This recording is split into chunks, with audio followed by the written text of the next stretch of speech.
So many of you know my story, but I will tell you this.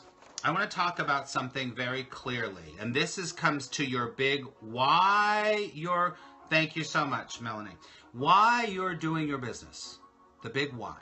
And you hear about the why all the time. I'm going to tell you my story, and it's going to be obvious why I'm doing my business. So I started as an actor. And I made a living as an actor. I loved it. Hello, Frito. I loved doing acting. I still do love acting. It really is my calling. My calling is to create characters. My calling is to be a different person, to be on stage. It is my passion. It is my passion. That is for sure. And so as I grew as an actor, I never really had a backup plan. I mean, I kind of had a backup plan because I started doing hair at some point so I could make some money while I was acting, but I made money acting. But what happened for me was that I ended up going to New York to pursue acting. Well, what happened with my acting was it started to become so hard. That's right. Good. Your why. We'll talk about that in a second, okay? Opal, we'll talk about that in a second. It started to become so hard that my passion got smashed out of it because I tried to make money at it, and this is the truth, is that I did something that was my gold, that I loved doing.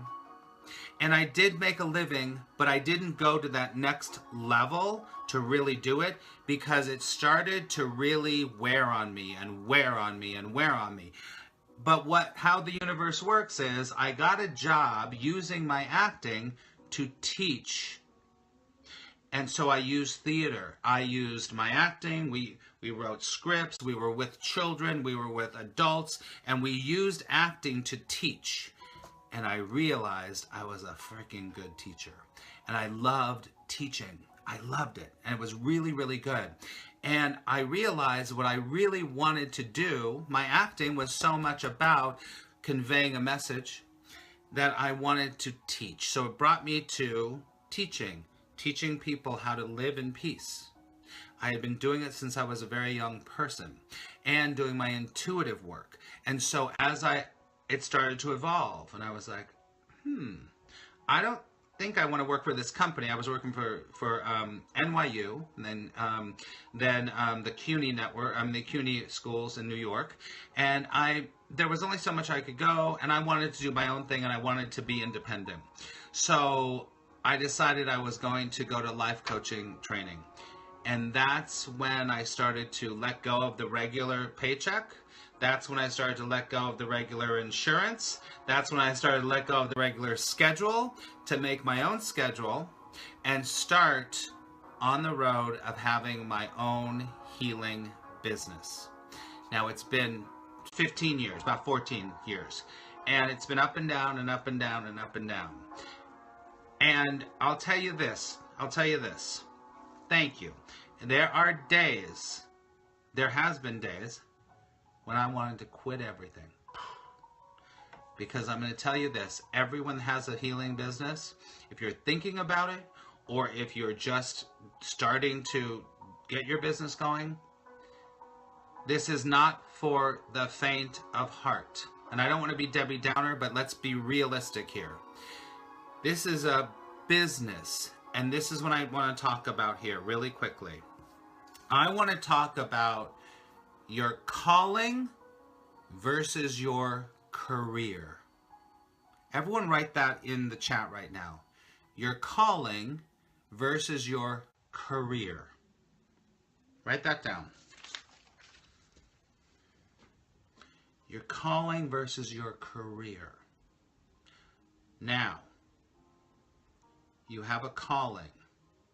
My calling is acting. My calling is theater. My calling is to be on stage. But it's not my career. It's not my career. My belief Yes, for sure. We'll talk about that in a second, Brooke. You're totally right. I'm going to tell you this straightforward and really honest because that's all I know. In the online world today, you are constantly being told to make your calling your career.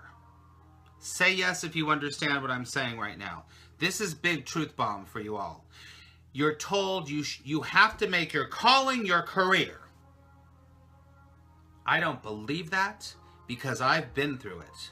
Because I tried to make my calling my career, and guess what it did?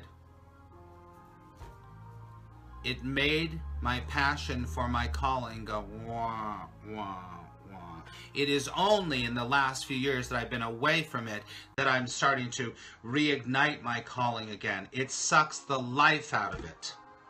Say yes if you relate to this, if you're already doing it, because this is huge. And if you keep listening to all the gurus, not all the gurus, but the online marketing people and the people saying freedom, freedom, freedom, and you can have this if you just make your calling your career, and da da da da da, la la la la la, and it starts to sound like a lot of noise. Am I right? Been there and burnt out. That's exactly right.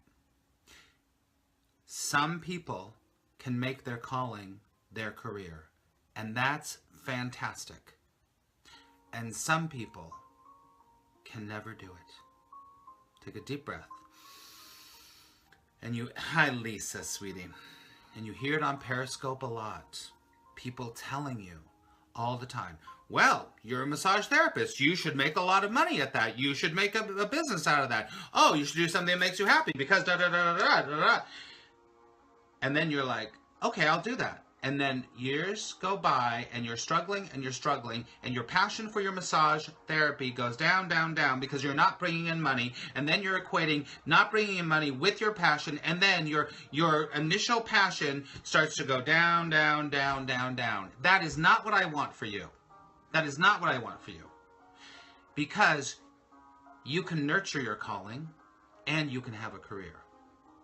Does that make sense? You can nurture your calling and you can have a career. That is why I'm going on auditions again. That's why I'm doing fun acting things again. That's because it is my calling. I cannot deny that calling because that's my calling, right? That is why it's very important for you. This is important. Why you're doing your business. It's important. Why are you doing your business? We're going to get to our 6 now, okay, everyone? Secondly, I want to hear some from all of you. If you relate to this, if you understand what I'm talking about, and if you felt the effects of making your calling your career. Your passion can be your worst enemy. That's right. You were happy. I hate drawing and art now. That's right. That's right. Hi, Allie. Good to see you. That's right. Because this is what I think. In a healing business, it takes a very few people that can do it to make that tender little piece of gold that's your calling into a money-making venture. This is about business, everyone. If you can't do that, know soon and stop doing it. And stop doing it. Because you don't want your passion to fizzle out of your thing. It will eventually come back. It will eventually come back. So, take a deep breath, everyone.